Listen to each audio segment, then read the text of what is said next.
বিসমিল্লাহির রহমানির রহিম। ব্যাংক হলো বিশ্বাসের জায়গা। বাংলাদেশে 61টা ব্যাংক আছে।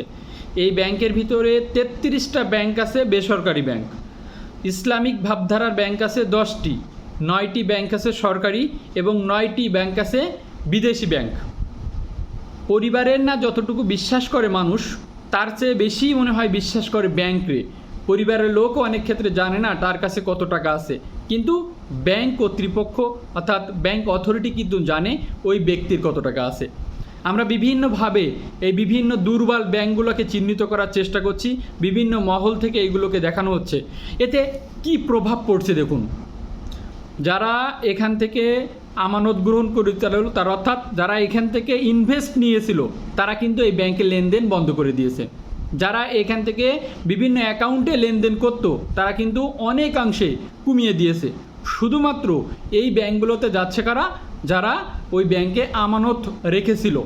তাই আমাদের উচিত খুব দ্রুত এই ব্যাংকগুলোকে, অর্থাৎ আমাদের মিন্স এখানে যারা কর্তৃপক্ষ আছেন, তারা বাংলাদেশ ব্যাংক, ব্যাংক কর্তৃপক্ষ, সরকার খুব দ্রুত এই ব্যাংকগুলোকে এই দুর্বল অথবা এই ধরনের কথাবার্তা থেকে বিরত থেকে বরঞ্চ তাদের লিকুইডিটি কীভাবে বাড়ানো যায়, তাদের ফ্লো, তাদের লেনদেনের কীভাবে সুন্দরভাবে সহজ করে নিয়ে আসা যায় এবং সবাই যেন আবার সুন্দরভাবে লেনদেন করে, সেই বিশ্বাসটুকু যেন নিয়ে আসা যায়, খুব দ্রুত এই কাজটা করতে হবে।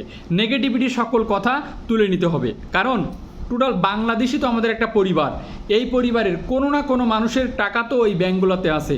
তাহলে সে যদি কষ্ট পাই, তার কিছু অংশ তো আমাদেরই কষ্ট। অনেক মানুষের শেষ সম্বলটুকু কিন্তু মানুষ ব্যাংকে রাখে। তাই খুব দ্রুত আমাদের উচিত হবে এই ব্যাংকগুলোতে এই যত নেগেটিভ কথাবার্তা এইগুলো বাদ দিয়ে যত দ্রুত সম্ভব ভালো মানুষ বলেন, ভালো পদক্ষেপ বলেন, যেটা যেভাবে নেওয়ার দরকার খুব দ্রুত নিয়ে ফেলতে হবে। এবং এই ব্যাংকগুলোতে হেড অফিস বলেন, আপনার শাখা অফিস বলেন, এইগুলাতে ভালো মানুষগুলো যে সেই মানুষগুলোর সাথে কথা বলবে যে আপনারা আগের মতো লেনদেন শুরু করেন, আপনাদের এই আমানত নিয়ে কোনো ভয়ের কারণ নেই, ইনশাল্লাহ একটু সময় দেন, আমরা ব্যাংকগুলো খুব দ্রুত স্বাভাবিক পর্যায়ে নিয়ে আসব।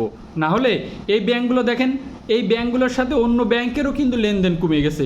গ্রাহকরা তো তাদের নিজেদের অ্যাকাউন্ট, নিজেদের যারা ইনভেস্ট নিয়েছিল, তারাও কিন্তু লেনদেন কমিয়ে দিয়েছে। ফলশ্রুতিতে কী হচ্ছে, তাদের তারল্য সংকটটা আরও বেড়ে গেছে। কারণ বাইরে থেকে বাংলাদেশ ব্যাংক যা তারল্য দিচ্ছে, সেটা দিয়ে তো আর তারা এটা রিকভারি করাটা অনেক কঠিন। কারণ সেখানের মূল আমানতকারীরা যখন তাদের টাকা তুলে নেওয়ার চেষ্টা করছে এবং ইনভেস্টমেন্ট যারা নিচ্ছে, তারা যখন তাদের এই লেনদেন থেকে বিরত থাকছে, বিভিন্ন অ্যাকাউন্ট মেনটেন করতো, তারা যখন তাদের এই অ্যাকাউন্টের লেনদেন কমিয়ে দিচ্ছে, তাহলে তো এই ঘাটতিগুলো তৈরি হবে।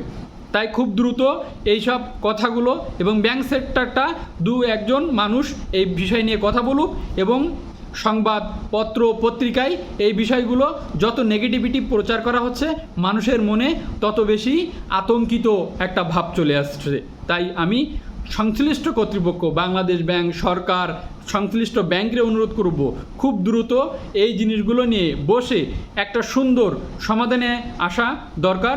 এবং প্রত্যেক মানুষের এবং প্রত্যেক যারা এই ধরনের নিউজ ছড়াচ্ছেন এই ব্যাংক খারাপ, ও ব্যাংক খারাপ, কারণ ব্যাংক তো আমার, আপনার এবং বাংলাদেশের একটা ব্যাংক খুব দ্রুত নষ্ট হয়ে যাবে, এটা কিন্তু আমরা চাই না। তাই এসব রিউমার ছড়ানো থেকে আমরা বিরত থাকার চেষ্টা করি এবং সংশ্লিষ্ট কর্তৃপক্ষ যেন এই রিউমারগুলোকে খুব দ্রুত একটা কনজারভেটিভের ভিতরে নিয়ে আসে। তারা যে নিউজগুলো ছাড়বে, শুধুমাত্র সেই নিউজগুলো প্রচারিত হবে, আর বাইরে কোনো নিউজ প্রচারিত হবে না। তাহলে কিন্তু বাংলাদেশে 61টা ব্যাংক হয়ে গেলেও হয়তো প্রয়োজনের তুলনায় বেশি, কিন্তু যেহেতু হয়ে গেছে, এটা কিন্তু আমাদেরকে ধরে রাখতে হবে। কারণ আজকে সে খারাপ, কালকে তো আরেকজন খারাপ হতে পারে। তাই আসুন আমরা সবাই মিলে একযোগে এই ব্যাংকগুলোকে রক্ষা করার চেষ্টা করি। ভালো থাকবেন সবাই।